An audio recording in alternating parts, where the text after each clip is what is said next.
আমার বাবারা 4 ভাই ছিলেন, আমার বাবা সব থেকে বড়। মেজ ভাই ছিলেন, তিনি ভালো ফুটবলার ছিলেন এবং পড়াশোনাতেও ভালো ছিলেন। কাকা তিনি এতটাই পড়াশোনায় ছিলেন, মেধাবী ছিলেন, কামারপুকুর মিশন রামকৃষ্ণ মিশন স্কুলের ইংলিশের টিচার ছিলেন। এই যে আমার হুমায়ুন কবির নাম, আমার বড়দার নাম সিরাজদৌল্লা, এসব ইতিহাস থেকে আমার কাকারই নাম রাখা। আমার মেজ ভাইয়ের নাম ছিল আলাউদ্দিন, তারপরে আমানুল্লাহ, তারপরে আহমেদ বিন মেল্লা, আমার নাম হুমায়ুন কবির, সব আমার কাকার রাখা। কারণ বাবা পড়ালেখা কম জানতেন। তিনি, আমার দাদু অনেক তাড়াতাড়ি মারা গিয়েছিলেন, খুব জেদি মানুষ ছিলেন। তখনকার দিনে আমার দাদু 16 কাটা জায়গার জন্য একটা বাগান বাড়ির পাশে, আমাদের গ্রামে একজন যোদ্ধা ছিলেন, তার নাম হিপাস্তুল্লাহ মিয়া। সে এত জেদি ছিল আর এত আস্ফালন করতেন যে কাউকেই তিনি মানুষ বলে গ্রাহ্য করতেন না। তো আমার দাদুর নাম ছিল ইকরিমউদ্দিন শেখ। তার বিরুদ্ধে বহরমপুর জজ কোর্টে, মুন্সেফ কোর্টে মামলা করেছিলেন। তখনকার দিনে 16 কাটা জায়গাতে মামলা জেতার জন্য আমার দাদু 50 বিঘা জমি বিক্রি করেছিলেন 5 বছরে, শুধু এই মামলায় জেতার জন্য। কত বড় দাদুর ডিএনএটাই তোর মধ্যে এসেছে। তার নাম ইকরিমউদ্দিন শেখ ছিলেন।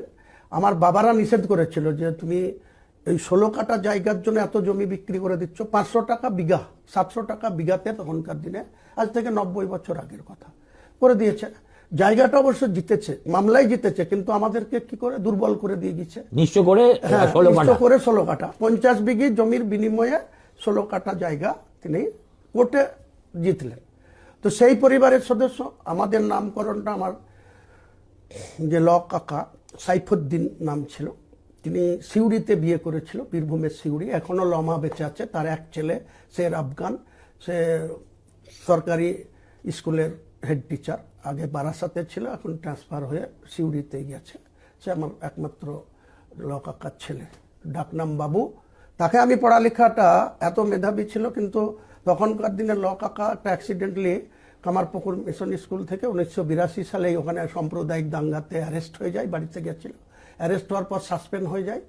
আমার এই ভাইকে আমার রোজগারের টাকা থেকে পড়াশোনা করেছিলাম। যেহেতু কাকার সাসপেন্ড, তার বেতন টাকা কমে গেছে, আমি তাকে মানুষ করেছিলাম। সে তো তুই অনেককে মানুষ করলি, নিজে হলি না কেন?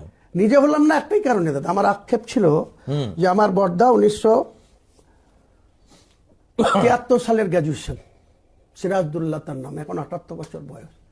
তারপরেরটাও মাধ্যমিক দেওয়ার পরেই আমার ভাই যে আছে আমানুল্লাহ, তার সঙ্গে বাড়িতে, আমাদের চাষি বাড়ি, পাট বাড়িতে রাখা ছিল, সেই পাট বিক্রি করে নিজেরা পয়সা ভাগ ভাগ নিয়ে আমার